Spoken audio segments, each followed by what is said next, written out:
అస్మద్గురుభ్యో నమః. భగవద్బంధువులరా, ఈ రోజుని అక్షయ నవమి అని అంటారు. మనకు అక్షయ తది అంటే మాత్రం చాలా బాగా గుర్తు. ఇది అక్షయ నవమి. ఈరోజు ప్రత్యేకత ఏమిటి అంటే, రావి చెట్టుని కానీ, ఉసిరి చెట్టుని కానీ, తులసి చెట్టుని కానీ కేవలము నమస్కరించి అక్కడికి వెళ్ళి దీపాలు పెట్టి కింద దీపాలు పెట్టడం, లేకపోతే చెట్ల కొమ్మల మీద పెట్టి చెట్లను నాశనం చేయకండి. దయచేసి దీపం పెట్టకపోయినా నమస్కరించండి. నమస్కరించి పూజ చేయండి, శనగలు నివేదన చేయండి, పంచిపెట్టండి. ఈరోజు విశేషం ఏమిటంటే ఉగ్రసేన పట్టాభిషేకము. అంటే కృష్ణ పరమాత్మ కంసవధ చేసిన తరువాత ఆ రాజ్యాన్ని తన తండ్రికి ఇవ్వలేదు, వసుదేవుడికి కాదు. ఆ రాజ్యానికి నిజమైన రాజు ఉగ్రసేనుడే. అది అంటే రాజ్యాధికార ప్రాప్తి జరుగుతుంది. అది విశేషం ఇక్కడ ఉగ్రసేన పట్టాభిషేకం. అంచేత ఏమని ప్రార్థిద్దాం? స్వామిని నమత్రైలోక్యనాథాయ విశ్వరూపాయ సాక్షిణే శివబ్రహ్మాదివంద్యాయ శ్రీనివాసాయ తే నమః. ఇది వెంకటాచల మహత్యంలో శ్లోకం. కృష్ణ పరమాత్మకి అన్వయించేలాగా. నమత్రైలోక్యనాథాయ, మూడు లోకములకి నాథుడివి నువ్వు. విశ్వరూపాయ, సకల ప్రపంచము నీ స్వరూపమే.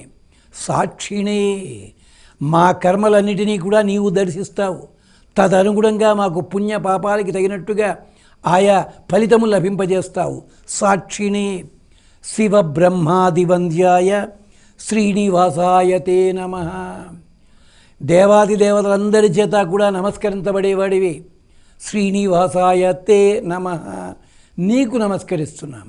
అంటే ఈ శ్లోకాన్ని మీరు ఆరాధన చేసినప్పుడు అక్కడ పాలు కానీ, పెరుగు కానీ, తేనె కానీ, శనగలు కానీ నివేదన చేసి, స్వామివారికి పుష్పార్చన చేసి, రావి చెట్టు కానీ లేదా ఉసిరి, తులసి ఈ మూడిటికి ఒక్కొక్క దానికి 3 ఉంటే విశేషం.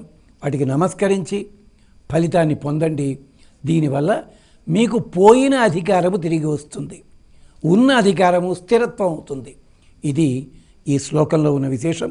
ఇది అక్షయ నవమి. అక్షయ నవమి అంటే అక్షయముగా ఫలితం లభిస్తుంది. ఇది విశేషం. ప్రత్యేకించి సాయంకాలం 3 ముత్తైదువులకి శనగలు తాంబూలం ఇవ్వండి. మీకు ఏ అధికారాలు ఉంటాయో అధికార భంగం జరగదు. ఇది విశేషం. మరొక్కసారి శ్లోకం. నమో త్రైలోక్యనాథాయ విశ్వరూపాయ సాక్షిణే శివబ్రహ్మాదివంద్యాయ శ్రీనివాసాయ తే నమః.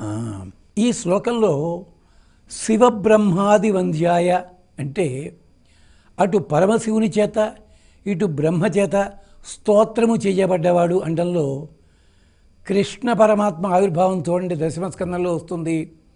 దేవతలంతా బ్రహ్మతో కలిసి క్షీరసాగరం వెళ్ళినప్పుడు సత్రినయన అంటాడక్కడ వ్యాస భగవానుడు. అంటే పరమశివునితో కూడిన బ్రహ్మతో కలిసి వెళ్ళారు వాళ్ళంతా అని. అది చెప్పడానికి పురాణ వాక్యం ఇలా చెప్తుంది. శివ బ్రహ్మాది వంద్యాయ. అంతే తప్ప ఏదో ఉపచ్ఛంద వాక్యం శ్లోకం రాయాలని చెప్పింది కాదు.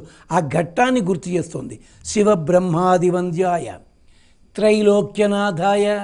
ఒకప్పుడు ఈ స్వామి త్రివిక్రమావతారంలో, వామనావతారంలో 3 లోకాలు కొలుసుకున్నాడు.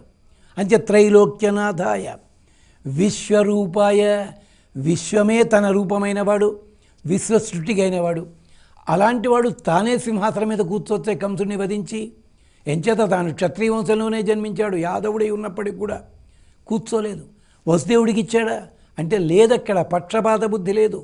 అంటే వామనావతారంలో ఎవరి అధికారాలు ఎవరికి వాళ్ళకి ఇచ్చారో, అలా కృష్ణావతారంలో కూడా ఎవరెవరికి ఏ అధికారం రావాలో వాళ్ళకే అప్పచెప్పాడు తప్ప నేను సర్వశక్తిమంతుణ్ణి కనుక అన్ని అధికారాలు నేను అట్టే పెట్టుకుని అనలేదు.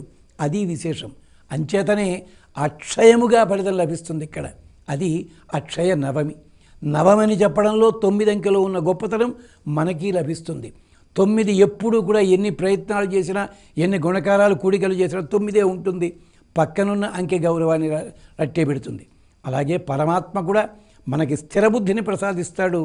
మన గౌరవాన్ని పెంచుతాడు, అధికార ప్రాప్తి కలిగిస్తాడు. మరిన్ని విశేషాలతో మళ్ళీ కలుసుకుందాం. స్వస్తి.